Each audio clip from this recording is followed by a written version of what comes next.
आज ही Doubtnut app download करें। Doubtnut पर होगा अब आपके सभी मैथ्स, केमिस्ट्री, फिजिक्स और बायोलॉजी डाउट्स का सफाया। बस अपने क्वेश्चन की फोटो खींचो, उसे क्रॉप करो और तुरंत वीडियो सोल्यूशन पाओ। Download now. इस क्वेश्चन में हमें 2 कॉलम्स गिवन है और आपको उन कॉलम्स को उसके हिसाब से मैच कराना है कि कौन सी जो स्टेटमेंट है वो उसके लिए करेक्ट है। सबसे पहले बात की सेलुलोज की। देखिए, जो सेलुलोज होता है ये आपका एक कार्बोहाइड्रेट होता है जिसमें जो आपकी ग्लूकोज की यूनिट्स हैं वो क्या एक पॉलीसैकेराइड होता है। ठीक है, ग्लूकोज के यूनिट्स, इसमें ग्लूकोज को आप मान सकते हो कि एक मोनोमर यूनिट है जो कि बार बार सेलुलोज में रिपीट हो रही होती है। ठीक है, तो हम बोल सकते हैं कि जो सेलुलोज है वो क्या है, हमारा पॉलीमर है।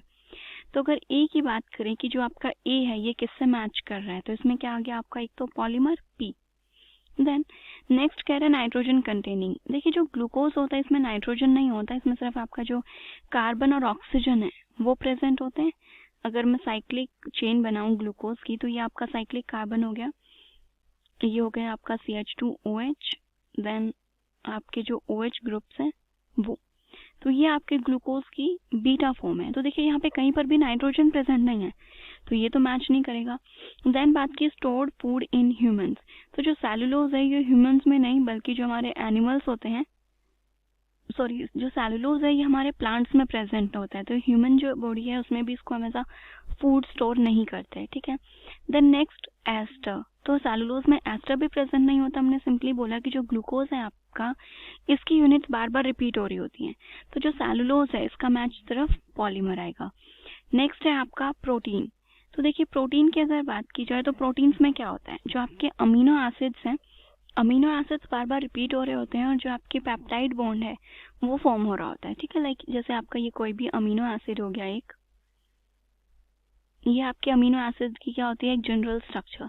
तो इस टाइप के आपके अमीनो एसिड्स की बहुत सारी यूनिट्स यहाँ पे बाइंड होती हुई चली जाती हैं और यहाँ पे पेप्टाइड बॉन्ड फॉर्मेशन होता है। ये क्या होता है आपका एक पेप्टाइड बॉन्ड जिससे आपके अमीनो एसिड्स बाइंड करते हुए चले जाते हैं।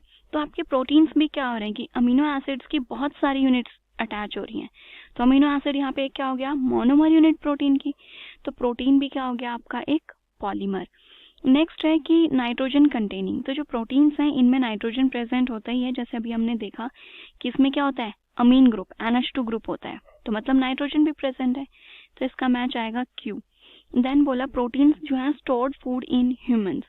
जो प्रोटीन्स हैं वो हमारे ह्यूमंस में एज अ स्टोर फूड नहीं प्रेजेंट होते हैं। अगर प्रोटीन में एस्टर लिंकेज की बात की जाए तो यहाँ पे देखिए कोई भी एस्टर लिंकेज भी नहीं है। एस्टर लिंकेज आपकी इस टाइप से होती है, C+O। यहाँ पे कीटो के साथ नाइट्रोजन अटैच है, एस्टर बॉन्ड नहीं बन रहा, तो ये भी नहीं है। तो प्रोटीन के मैचेस आ गए polymer and nitrogen containing compound. Next बात कर रहे हैं लिपिड्स की। तो लिपिड्स हमारे मॉलिक्यूल्स होते हैं जिनमें आपके जो हाइड्रोकार्बन्स हैं, हाइड्रोकार्बन्स प्रेजेंट होते हैं और ये लिपिड्स में हमारे जो फैट्स हैं या फिर हमारे कुछ विटामिन हैं, हार्मोन्स हैं, ये सब प्रेजेंट होते हैं, प्रोटीन से बने हुए होते हैं। ठीक है, लिपिड्स की बात करें कि इनके जो मैचेस हैं वो किस किस से आते हैं, तो जो लिपिड है वो एक पॉलीमर नहीं होता, उसमें आपकी एक स्पेसिफिक यूनिट नहीं होती जो बार बार रिपीट हो रही होती है। जैसे हमने प्रोटीन्स में कहा कि वो अमीनो एसिड से बनते हैं और अमीनो एसिड की यूनिट जो है वो रिपीट हो रही होती है। तो लिपिड हमारे पॉलीमर्स नहीं होते, नाइट्रोजन कंटेनिंग भी नहीं होते, क्योंकि हमने लिपिड के लिए क्या बोला कि वो क्या होते हैं, आपके हाइड्रोकार्बन्स होते हैं। और हाइड्रोकार्बन्स, अगर सिंपल हाइड्रोकार्बन बोला है तो मतलब उसमें कार्बन कार्बन बॉन्डिंग है और बाकी वैलेंसीज उसको हाइड्रोजन जो है वो कंप्लीट कर रहे हैं। तो इसमें सिर्फ कार्बन और हाइड्रोजन है, इसके अलावा कोई भी दूसरा एटम नहीं है, तो नाइट्रोजन कंटेनिंग भी नहीं है।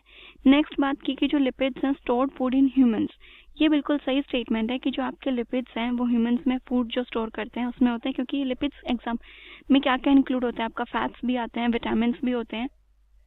तो ये जो आर है ये से मैच कर रहे हैं। नेक्स्ट जो बात की कि जो आपके लिपिड्स हैं उनमें एस्टर लिंकेज होती है, तो लिपिड्स में एस्टर लिंकेज भी होती है, तो इसका मैच नेक्स्ट आ गया आपका S।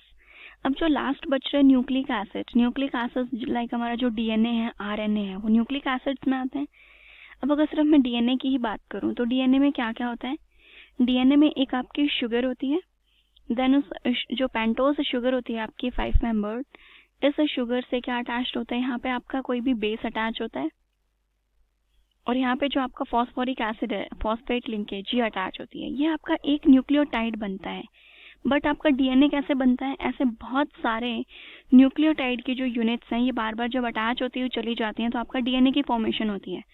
तो मतलब डीएनए में क्या हो गया, जो न्यूक्लियोटाइड है ये उसकी एक बेसिक यूनिट हो गई, तो डीएनए भी क्या हुआ हमारा, पॉलीमर हो गया। तो जो आपका डी है इसका मैच एक तो आ जाएगा पी। नेक्स्ट बोला नाइट्रोजन कंटेनिंग, तो जो हमारे बेसिस होते हैं इसके न्यूक्लिक मतलब डीएनए आरएनए के जो बेसिस होते हैं वो नाइट्रोजन कंटेनिंग बेसिस होते हैं, लाइक हमारा थाइमीन है, साइटोसिन है, तो इन सभी में नाइट्रोजन होता है, तो नाइट्रोजन कंटेनिंग भी आ गया। नेक्स्ट है कि जो आपके न्यूक्लिक एसिड्स होते हैं वो फूड स्टोर करते हैं। तो देखिए जो डीएनए और आरएनए हैं वो हमारे ह्यूमन बॉडी में कोई भी फूड को स्टोर नहीं करके रखते और ना ही उनमें कोई एस्टर लिंकेज होती है।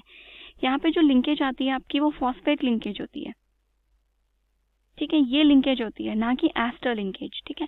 तो न्यूक्लिक एसिड्स जो है वो पॉलीमर है और नाइट्रोजन कंटेनिंग कंपाउंड्स। क्लास 6 से 12 से लेके नीट, IIT, जेई मेंस और एडवांस के लेवल तक 10 मिलियन से ज़्यादा स्टूडेंट्स का भरोसा। आज ही डाउनलोड करें डाउटनेट ऐप या व्हाट्सएप कीजिए अपने डाउट्स 8400 400 400 पर।